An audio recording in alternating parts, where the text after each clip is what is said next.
ఉత్తరాంధ్రుల ఆరాధ్య దైవం విజయనగరం శ్రీ పైడితల్లి అమ్మవారి దేవర ఉత్సవానికి సర్వం సిద్ధమైంది. ఈ నెల 28న జరిగే దేవర ఉత్సవ చాటింపు కార్యక్రమం జరిపారు.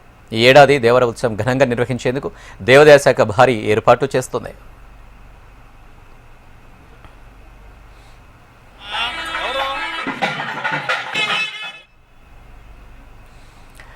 ఉత్తరాంధ్ర ప్రజల ఆరాధ్య దైవం సిరుల తల్లి విజయనగరం పైడితల్లమ్మ దేవర ఉత్సవం ఈ నెల 28న వైభవంగా జరపనున్నారు. ప్రతి ఏడాది దేవాదాయ ధర్మాదాయ శాఖ ఈ ఉత్సవం కన్నుల పండుగగా జరపడం ఇక్కడ ఆనవాయితీగా వస్తుంది. ఈ ఘట్టాన్ని తిలకించేందుకు భక్తులు అధిక సంఖ్యలో తరలివస్తారు. అమ్మవారిని దర్శించుకుని మొక్కులు చెల్లించుకునేందుకు ఇటు ఉత్తరాంధ్రతో పాటు పొరుగు రాష్ట్రాలు ఒరిస్సా, ఛత్తీస్గఢ్ నుంచి భక్తులు వస్తుంటారు. ఇక రైల్వే స్టేషన్ వద్ద ఉన్న వనంగుడి నుంచి 3 లాంతర్ల వద్ద ఉన్న చెదురుగుడికి అమ్మవారిని తీసుకురావడమే దేవర ఉత్సవ ప్రధాన ఉద్దేశం. ఈ నెల 27 సోమవారం సాయంత్రం నుంచి ఉత్సవం జరగనుంది. ఇక భక్తుల కోసం ప్రత్యేక క్యూ లైన్లు ఏర్పాటు చేస్తున్నారు. అమ్మవారి దర్శనంలో ఇబ్బందులు లేకుండా ఏర్పాట్లు చేస్తున్నారు. ఉత్తరాంధ్ర ఎలవేల్పు శ్రీ శ్రీ శ్రీ పైడితల్లి అమ్మవారి దేవర మహోత్సవము 27వ తేదీ సాయంత్రం నుంచి మొదలుకొని 28వ తేదీన ఉదయం అమ్మవారి యొక్క చదురుగుడి ఆలయానికి రావటం జరుగుతుంది. ఈ సందర్భంగా 27వ తేదీన సాయంత్రం 4 గంటల నుంచి అమ్మవారి ఆలయంలో వనంగుడి వద్ద ఆలయంలో పంచామృతాభిషేకాలు మరియు అనంతరం అమ్మవారి ఊరేగింపు నిర్వహించి మేళతాళాల నడుమ అమ్మవారిని ఊరేగింపుగా హుకుంపేటలో ఉన్న పూజారి వారి నివాసం వద్దకు తోడ్కొని రావడం జరుగుతుంది. అనంతరం అక్కడ స్థానికులు అందరూ కూడా సాంప్రదాయబద్ధంగా జరుగుతున్న పూజా కార్యక్రమాలు అన్నీ నిర్వహించిన అనంతరం అమ్మవారిని వివిధ సాంస్కృతిక కార్యక్రమాల నడుమ ఊరేగింపుగా అక్కడి నుంచి ఆలయానికి తీసుకురావడం అనేది రాత్రి కార్యక్రమం జరుగుతుంది.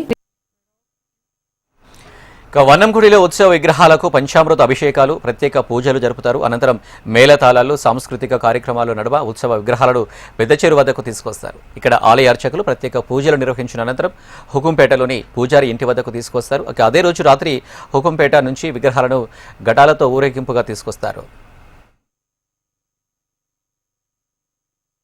ఈ పెద్ద చెరువులో ఆ తల్లి విగ్రహం ఈ దొరుకుతున్న కనుక ఆ తల్లిని ఆ పెద్ద చెరువులో నుంచి పూజారి వారు తలియారి వారులమి మేము అందరం వెళ్ళి ఆ తల్లికి బోనులు, డప్పులు, వాద్యములతో మనవి చెప్పి ఆ తల్లిని ఆ పెద్ద చెరువుని యందు ఆ పెడతం తల్లి ఆ పెద్ద చెరువుని నందును కొలువుంచి ఆ తల్లిని ఆ పెద్ద చెరువులో ఆ తల్లి యొక్క మట్టిని తీసుకొచ్చి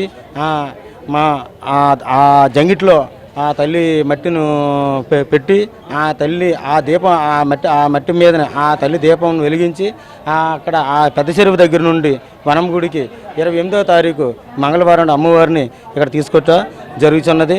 ఇది ఎప్పుడు నుండో పూర్వ మా తలయారి కుటుంబీకులు ఈ కార్యక్రమంలో పాల్గొంటారు. డప్పుల వాద్యములతో జయ పైడిమాంబ, జయ పైడిమాంబ. రాత్రి 10 గంటలకి 27వ తారీఖుని అంగరంగ వైభవంగా ఘటాలు మరియు ఉత్సవ విగ్రహాన్ని కూడా మేళతాళాలతో తీసుకుని వచ్చి తెల్లవారి 3-4 గంటల సమయంలో పెద్ద చెరువులో అమ్మవారిని ఆవర్పించి అక్కడ నుండి ఆలయ రామవారిపేట సహాయంతో కిందని అమ్మవారి మన్యం అనేది తీయడం జరుగుతుంది.